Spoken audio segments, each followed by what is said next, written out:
सामने आओ सब लोग, आगे जाओ, सामने आओ, हेलो करो। हेलो। ठीक है।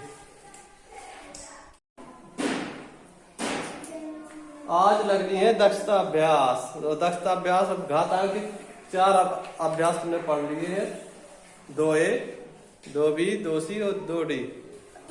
2 लगवाएंगे जब जुलाई में, जून में लास्ट में तुम आओगे तब लगवाएंगे, ठीक है। अब बाकी जो लगवाए हैं उनका एक टेस्ट के रूप में आपको दक्षता अभ्यास लगानी है। सवाल हमने अभी 3 लिखे हैं, तो जो पहला सवाल लगाएगा वो आ जाए। हाँ चलो, इसी को आ जाने दो, लगा देंगे।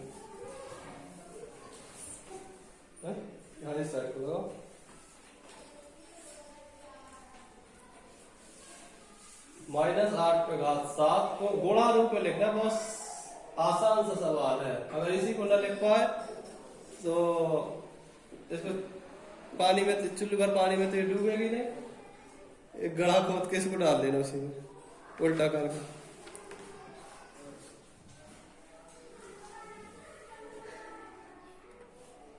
ये कोष्टा कोल्टे का लगा रही वालों तो लगाओ, ये वाले सही कर रहा था।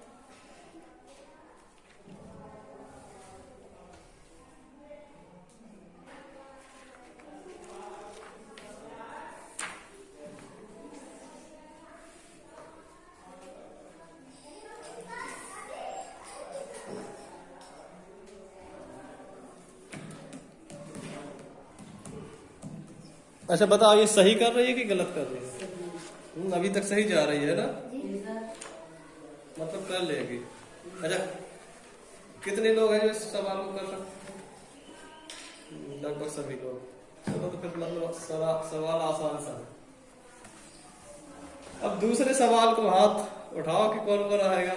1, 2, 3 लोग हर दूसरे सवाल में आने वाले हैं।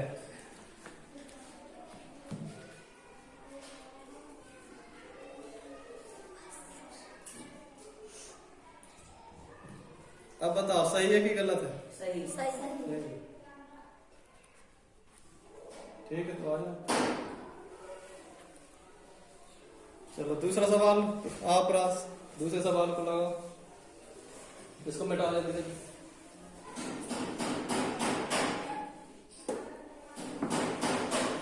दूसरा सवाल, रण 1 पे घात 999। इतना बड़ा बड़ा ना लग भैया, दिख रहा है सबको है?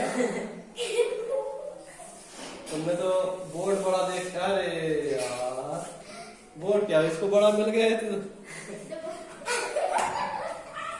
999 की घात है। अगर तुम पूरे अक्षर लिखने के लिए कह दिया 999 तो तुम तो देख ही नहीं पाओगे, दूसरा तीसरा बोर्ड मंगाना पड़ेगा।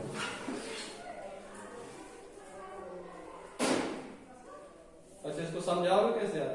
जी बताओ। 1 पे घात 1 पे 4 जितनी घात है उसका मान 1 ही आएगा। 1 नहीं तो ऋण के 1 पे 999 की घात है, ऋण 1 कैसे आएगा? इस पे 17 1 पे 4 जितनी घात है उसका मान इतना ही आएगा। नहीं, अच्छा ऋण 1 पे घात 2 का मान निकाल देगा।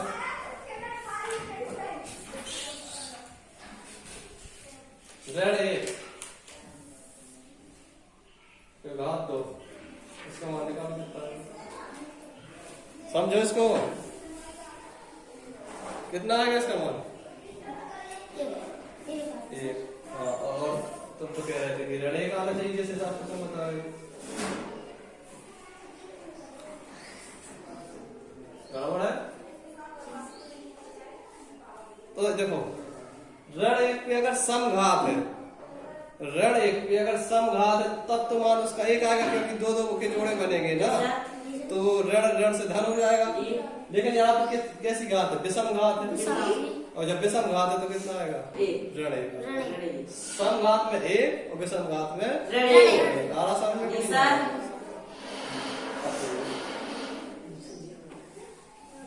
तो तीसरा सवाल आ जाओ अमन बाबू।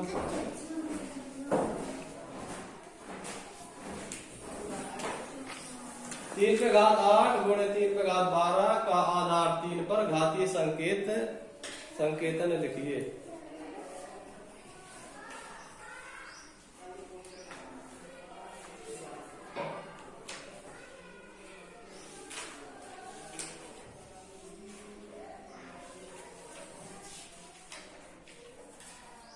सही है कि गलत है?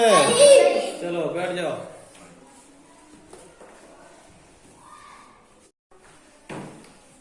अब आएगी अर्चना। चौथा सवाल लगाना। पांचवा सवाल लगाएगी आर्मी। चलो आर्मी भी आ जाओ एक साइड। चौथा सवाल अर्चना लगाएगी और एक साइड आर्मी पांचवा सवाल लगाएगी। आ जाओ।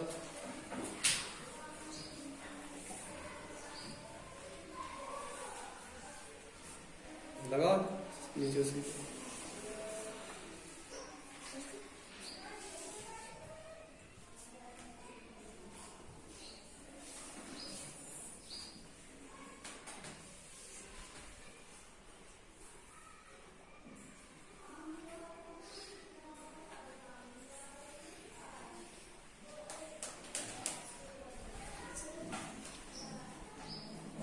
नहीं बना आर्मी?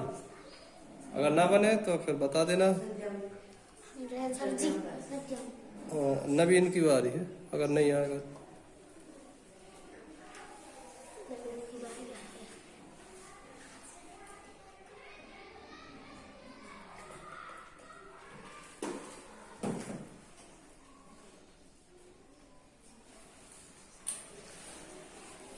बढ़िया, गर्मियों की छुट्टी है, यही सवाल बराबर प्रैक्टिस करते रहना है। उसके बाद जब आएंगे तो जो आपका अभ्यास 2 ही रह गई है उसको भी लगवा देंगे।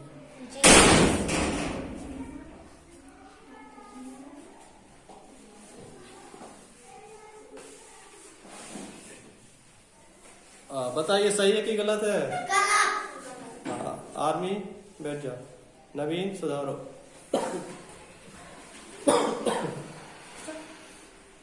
चौक दो उसको। अच्छा, अर्चना का सही है कि गलत है? गलत है? नहीं नहीं नहीं नहीं। ये क्रांति सुधारेगी आप। क्रांति बनेगा।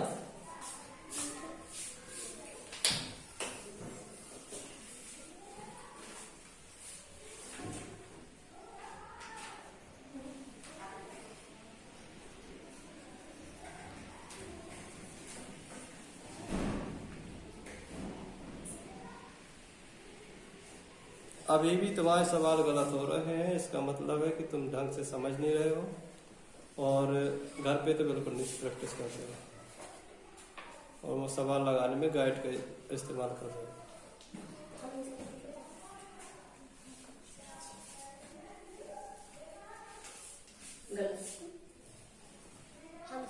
हो गया? आओ अमन बाबू सुधारो।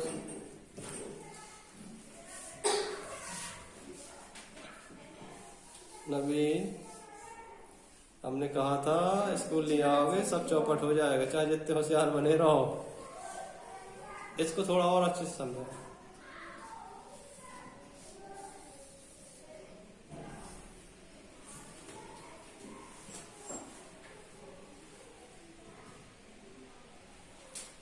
और हो सकता है कुछ?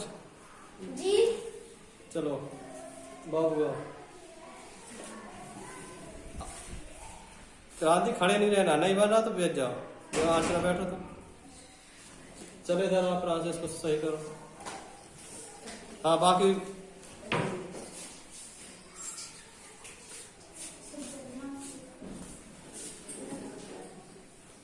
हाँ, भाग में घात है घटती है तो 9 में से 9 पे घात 7, 7 में से 3 घटेगा, 9 पे घात 4।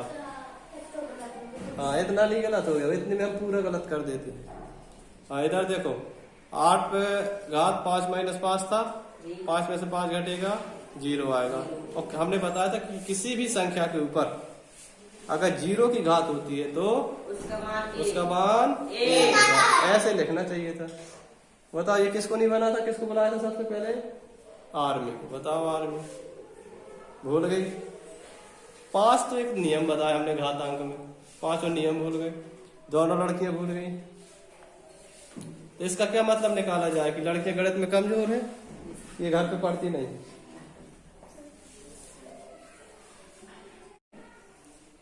चलो अब प्रांश आएगा, 7वां सवाल लगाएगा और बाबू 6वां सवाल लगाएगा।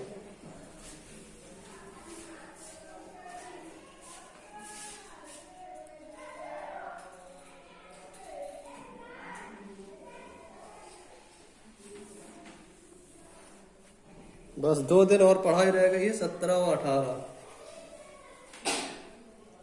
उसके बाद 1 महीने बढ़िया छुट्टी है, अब चाहे घूम लेना चाहे पढ़ लेना।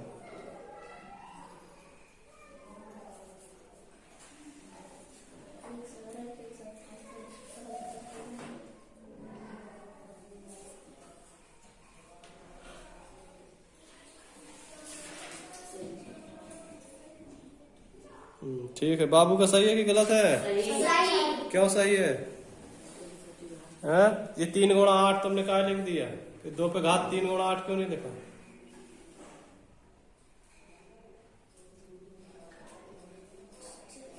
हाँ, 2 पे घात पे लिखोगे ना, घात के रूप में लिखोगे तुम। 3 गुणा 8 तुमने तो ऐसे ही लिख दिया है।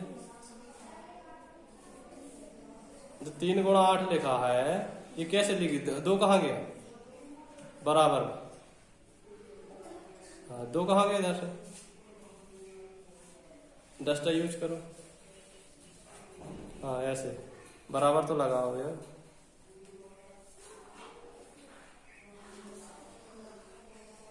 अब ठीक है, अब इधर लिखो 2, बस अब सही है। हाँ, डायरेक्ट लिख दिया। अच्छा, वो किया था। कभी भी ऋण 128 नहीं लिखा जाता, ठीक है, तो का ही भाग देना था। हाँ, और हम सबकी बातें में तो ठीक है, दोनों के सही है जी सर। हाँ। ऋण 2 पे घात, हाँ ठीक है।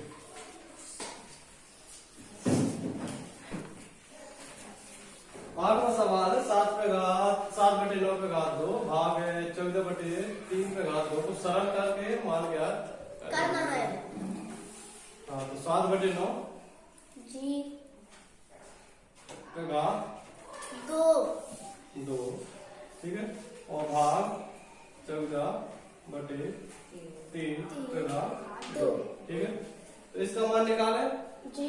तो क्या हो जाएगा? 7 पे घात 2 का मान 49।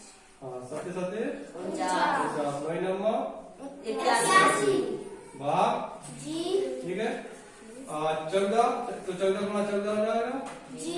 अभी इसका फर्क याद होगा तो ठीक है। 3 का 9 इतना आगे समझ में। जी। 3 का घात 2 तो 3 का 9, 14 गुणा 14 आगे समझ में। अब भाग में हो तो भाग की जगह पे गुणा का चिन्ह इस साइड की संख्या को पलट देते हैं। जिसका भाग है उस साइड की संख्या को पलटते हैं, ना कि जिसमें भाग। तो बराबर 49/81 भाग की जगह पे गुणा का चिन्ह और ये 9 हो जाएगा ऊपर और 14 गुणा 14 नीचे, ठीक है। 9 अब इसको काट दो। 9 एकम 9 नंबर 81 81 7 7 49 7 दूनी 14 7 7 नहीं 7 एकम 7 तो कितना आया? अब इधर 1 बचा, इधर 1 एकम 1 एकम 1 बचा 2 दूनी 4 नंबर 36 ये आ गया आपका आंसर। आंसर, ठीक। ऐसे लगा दो। जी सर। अच्छा, 9वां सवाल है ऋण 4 पे घात 4 किस संख्या का गुणात्मक प्रतिलोम है? और गुणात्मक प्रतिलोम का मतलब है कि ऐसी कौन सी संख्या है जिसके इसमें गुणा कर दे तो गुणनफल कितना आ जाए? 1 आ जाए। तो सीधी बात है, तो दोनों संख्याएं एक दूसरे की गुणात्मक प्रतिलोम कहलाती है। तो इसका गुणात्मक प्रतिलोम पता कर लेंगे तो वो एक दूसरे की गुणात्मक प्रतिलोम होते हैं। तो हमने क्या बताया था कि अगर ऋण 4 पे घात 4 का गुणात्मक प्रतिलोम क्या हो जाएगा? 4 पे घात 4 हाँ, का गुणात्मक व्युत्क्रम हो जाएगा 4 पे ऋण 4 का घात 4 बस कसो। जी सर। जी ठीक है। जी सर। अब इतने सवाल लगा ले, बाकी के सवाल लगाएंगे गर्मियों की छुट्टी के बाद, ठीक है। जी। सर जी